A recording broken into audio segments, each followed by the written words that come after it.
Nyarlathotep por Howard Phillips Lovecraft. Nyarlathotep, el caos reptante. Yo soy el último, le diré al vacío oyente. No recuerdo bien cuándo empezó, pero fue hace meses. La tensión general era horrible. A una época de agitación política y social se añadió un extraño e inquietante miedo de un espantoso peligro físico, un peligro generalizado y omnímodo, un peligro como solo puede imaginarse en los más terribles fantasmas de la noche. Recuerdo que la gente iba de un lado a otro con rostros pálidos y preocupados, y susurraba advertencias y profecías que nadie se atrevía a repetir conscientemente ni a reconocer que había oído. Un sentimiento de culpa monstruosa se apoderaba de la tierra, y de los abismos entre las estrellas salían corrientes heladas que hacían temblar a los hombres en lugares oscuros y solitarios. Hubo una alteración demoníaca en la secuencia de las estaciones. El calor otoñal persistía temiblemente, y todos sentían que el mundo, y tal vez el universo, habían pasado del control de dioses o fuerzas conocidos al de dioses o fuerzas desconocidas. Y fue entonces cuando Nyarlathotep salió de Egipto. Nadie sabía quién era, pero era de la antigua sangre nativa y parecía un faraón. Los Fellahin se arrodillaron cuando lo vieron, pero no supieron decir por qué. Dijo que había surgido de la oscuridad de 27 siglos y que había oído mensajes de lugares que no estaban en este planeta. A las tierras de la civilización llegó Nyarlathotep, moreno, delgado y siniestro, siempre adquiriendo extraños instrumentos de cristal y metal y combinándolos en instrumentos aún más extraños.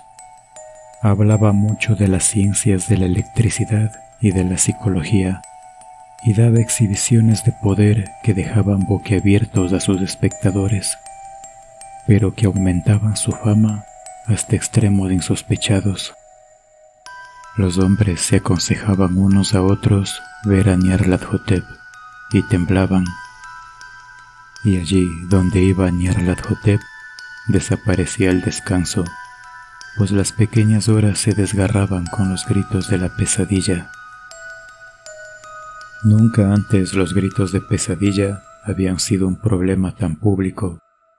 Ahora los sabios casi deseaban poder prohibir el sueño de madrugada, para que los chillidos de las ciudades molestaran menos horriblemente a la pálida y compasiva luna mientras brillaba sobre las verdes aguas que se deslizaban bajo los puentes y los viejos campanarios que se desmoronaban contra un cielo enfermizo.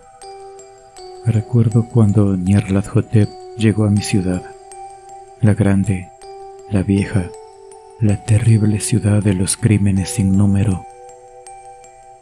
Mi amigo me había hablado de él, de la fascinación y el atractivo de sus revelaciones, y yo ardía en deseos de explorar sus más profundos misterios.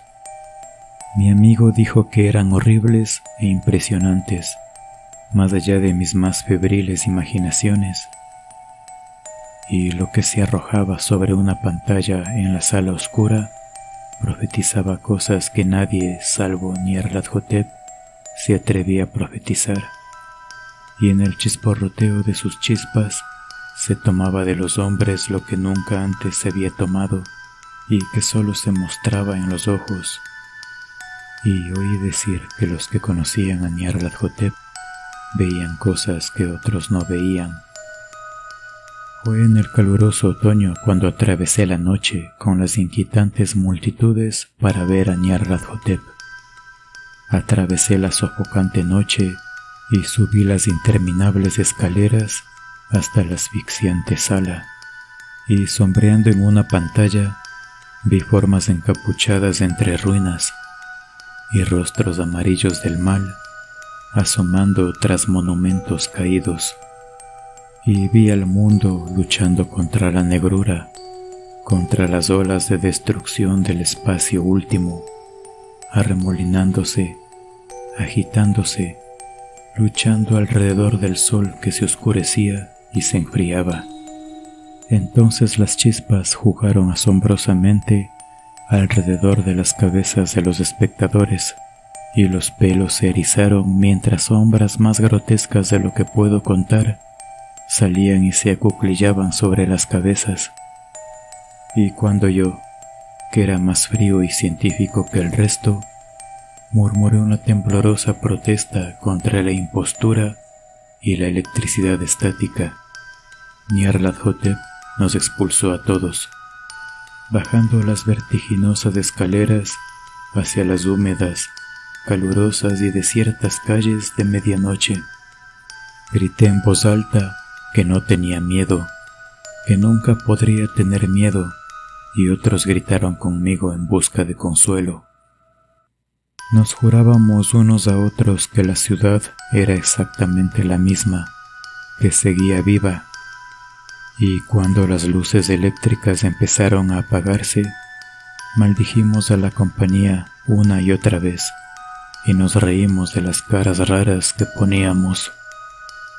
Creo que sentíamos que algo bajaba de la luna verdosa, porque cuando empezamos a depender de su luz, nos desviamos en curiosas formaciones de marcha involuntaria, y parecíamos conocer nuestros destinos, aunque no nos atrevíamos a pensar en ellos. Una vez miramos al pavimento y encontramos los bloques sueltos y desplazados por la hierba, con apenas una línea de metal oxidado que indicaba por dónde habían pasado los tranvías.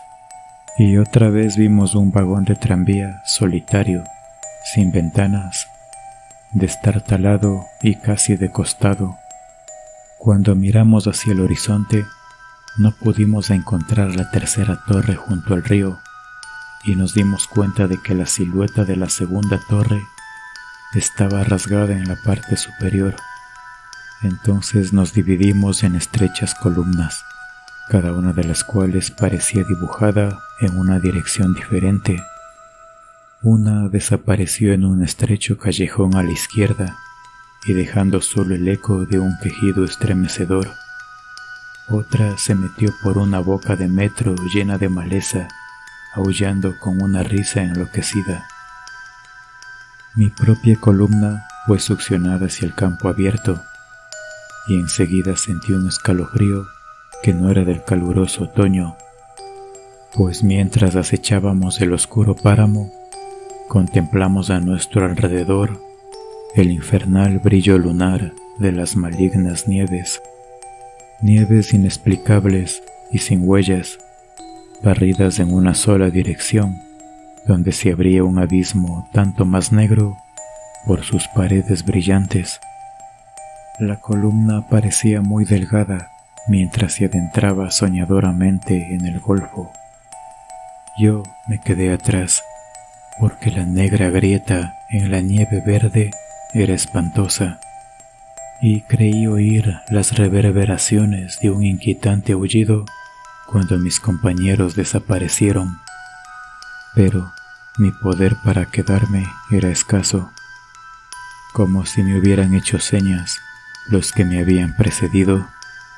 Floté entre los titánicos ventisqueros, tembloroso y asustado, hacia el vórtice sin visión de lo inimaginable, gritando, delirando, solo los dioses pueden decirlo, una sombra enferma y sensible que se retuerce en manos que no son manos y gira ciegamente más allá de espantosos mediodías de creación putrefacta, cadáveres de mundos muertos con llagas que fueron ciudades, vientos de carnaza que rozan las estrellas pálidas y las hacen parpadear abajo.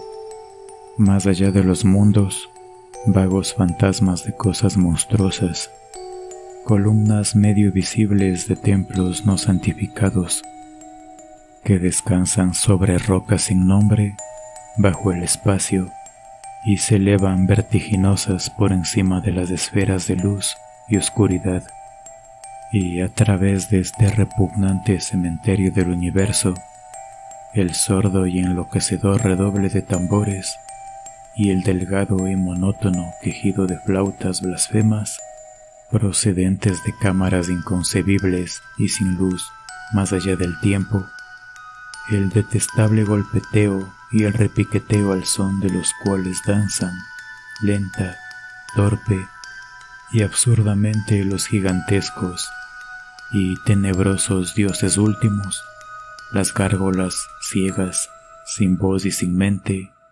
cuya alma es Nyarlathotep.